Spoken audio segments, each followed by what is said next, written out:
বাংলাদেশ বেতার রাজশাহী। এখন শুনবেন বাংলায় স্থানীয় সংবাদ। আসসালামু আলাইকুম। বাংলাদেশ বেতার রাজশাহী স্থানীয় সংবাদ পড়ছি ফারজানা মিম চৌধুরী। হাইকোর্টের রায়ের আলোকে দৈনিক মজুরি ভিত্তিক কর্মচারীদের চাকরি স্থায়ীকরণের এক দফা দাবিতে মানববন্ধন করেছেন রাজশাহী ওয়াসার কর্মচারীরা। আজ জেলা প্রশাসকের কার্যালয়ের সামনে রাজশাহী ওয়াসার কর্মচারী ইউনিয়নের ব্যানারে এই মানববন্ধন অনুষ্ঠিত হয়। মানববন্ধন শেষে জেলা প্রশাসকের কাছে স্মারকলিপি প্রদান করেন তারা।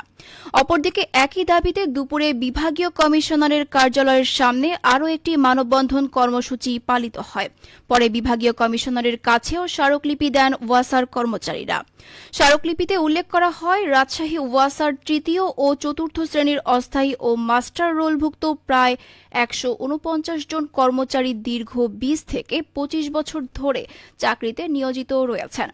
সিটি কর্পোরেশন থেকে ওয়াসায় হস্তান্তরের পর ১৫৭টি পদ সৃষ্টি হলেও সিটি কর্পোরেশন থেকে আসা ১২২ জনকে স্থায়ীকরণের শর্ত থাকা সত্ত্বেও কর্তৃপক্ষ এ বিষয়ে কোনো উদ্যোগ গ্রহণ করেনি।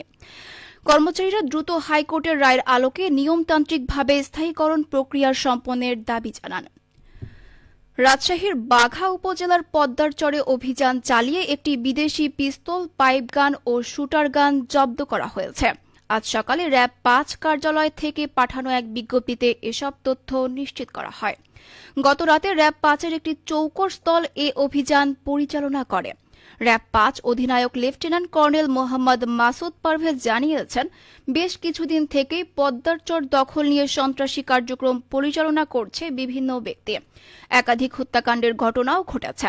তবে সন্ত্রাসী কার্যক্রম দমনে র্যাব ও পুলিশ যৌথ অভিযান পরিচালনা করেছে। এরই মধ্যে অর্ধশতাধিক ব্যক্তিকে আটক করা হয়েছে। যে কোনো ধরনের অপরাধ দমনে আইনশৃঙ্খলা বাহিনী সক্রিয় রয়েছে বলেও উল্লেখ করেন তিনি। এদিকে রাজশাহী মেট্রোপলিটন পুলিশ আরএমপির বিভিন্ন থানা ও ডিবি পুলিশ অভিযান পরিচালনা করে ১৮ জনকে গ্রেপ্তার করেছে। গত ২৪ ঘণ্টায় তাদের গ্রেপ্তার করা হয়। গ্রেপ্তারকৃতদের মধ্যে ওয়ারেন্টভুক্ত ১১ জন, মাদক মামলায় ৩ জন এবং অন্যান্য মামলায় ৪ জন রয়েছে।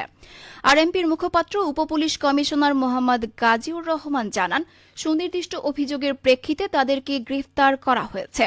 গ্রেপ্তারকৃত আসামিদের বিরুদ্ধে আইনগত ব্যবস্থা গ্রহণ করা হয়েছে। ঐতিহ্যবাহী পাবনা সরকারি এডওয়ার্ড কলেজের অনার্স প্রথম বর্ষে ২০২৪-২৫ শিক্ষাবর্ষের ১২ শতাধিক নবীন শিক্ষার্থীকে বরণ করল বাংলাদেশ ইসলামী ছাত্র শিবির। পাবনা এডওয়ার্ড কলেজ শাখা ছাত্র শিবিরের আয়োজনে আজ দুপুরে এডওয়ার্ড কলেজের আব্দুল সাত্তার মিলনায়তনে এই নবীনবরণ ও ক্যারিয়ার গাইডলাইন প্রোগ্রাম অনুষ্ঠিত হয়।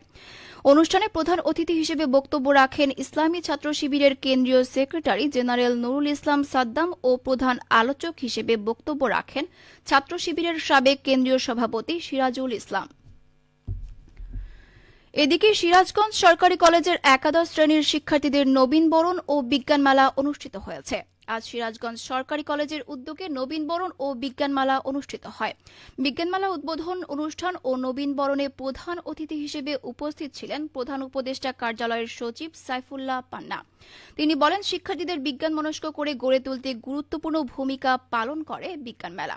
প্রতিটি শিক্ষা প্রতিষ্ঠানে এই ধরনের মেলা আয়োজন ও শিক্ষার্থীদের প্রস্তুতকৃত বৈজ্ঞানিক প্রজেক্ট উপস্থাপনা বৃদ্ধি করা প্রয়োজন। নওগাঁয় জেলা উন্নয়ন সমন্বয় কমিটির নিয়মিত মাসিক সভা অনুষ্ঠিত হয়েছে। আজ সকালে জেলা প্রশাসকের সম্মেলন কক্ষে অনুষ্ঠিত সভায় সভাপতিত্ব করেন নওগাঁর নবাগত জেলা প্রশাসক মোহাম্মদ সাইফুল ইসলাম। সভায় কর্মকর্তাগণ জেলার বিভিন্ন সরকারি উন্নয়ন কর্মকাণ্ডের বর্তমান পরিস্থিতি ও অগ্রগতি অবহিত করেন। এছাড়া মোবাইল কোর্ট পরিচালনা সহ ইস্যুভিত্তিক বেশ কয়েকটি সিদ্ধান্ত গ্রহণ করা হয়। সভায় অতিরিক্ত জেলা প্রশাসক Sadia Afrin, civil surgeon doctor Mohammad Aminul Islam সহ বিভিন্ন সরকারি দপ্তরের কর্মকর্তা ও সদস্যগণ উপস্থিত ছিলেন। রাজশাহীতে অনুষ্ঠিত হচ্ছে ইস্পাহানি প্রথম আলো আন্তঃবিশ্ববিদ্যালয় ফুটবল টুর্নামেন্ট। মুক্তিযুদ্ধ স্মৃতি স্টেডিয়ামে আয়োজিত টুর্নামেন্টে রাজশাহী অঞ্চলের ৪টি বিশ্ববিদ্যালয় অংশগ্রহণ করেছে। বিশ্ববিদ্যালয়গুলোর মধ্যে রয়েছে রাজশাহী বিশ্ববিদ্যালয়, রাজশাহী প্রকৌশল ও প্রযুক্তি বিশ্ববিদ্যালয়, বরেন্দ্র বিশ্ববিদ্যালয় এবং আহসানিয়া মিশন বিশ্ববিদ্যালয়। টুর্নামেন্টের প্রথম পর্বে বরেন্দ্র বিশ্ববিদ্যালয়ের সঙ্গে আহসানিয়া মিশন বিশ্ববিদ্যালয়ের খেলা অনুষ্ঠিত হয়। খেলায় 4-0 গোলে আহসানিয়া মিশন বিশ্ববিদ্যালয়কে পরাজিত করে বরেন্দ্র বিশ্ববিদ্যালয়। অপর খেলায় রাজশাহী বিশ্ববিদ্যালয় রাজশাহী প্রকৌশল ও প্রযুক্তি বিশ্ববিদ্যালয়কে 2-0 গোলে হারিয়ে জয়লাভ করে। সবশেষে আবহাওয়া। আজ দুপুর 2টায় রাজশাহীতে তাপমাত্রা ছিল 27.8 ডিগ্রি সেলসিয়াস। এ সময় বাতাসে আপেক্ষিক আর্দ্রতার পরিমাণ ছিল 50%। রাজশাহী ও পার্শ্ববর্তী এলাকায় আজ সূর্যাস্ত সন্ধে 5:16। সংবাদ শেষ হলো। আমাদের পরবর্তী সংবাদ বিকেল 4:05।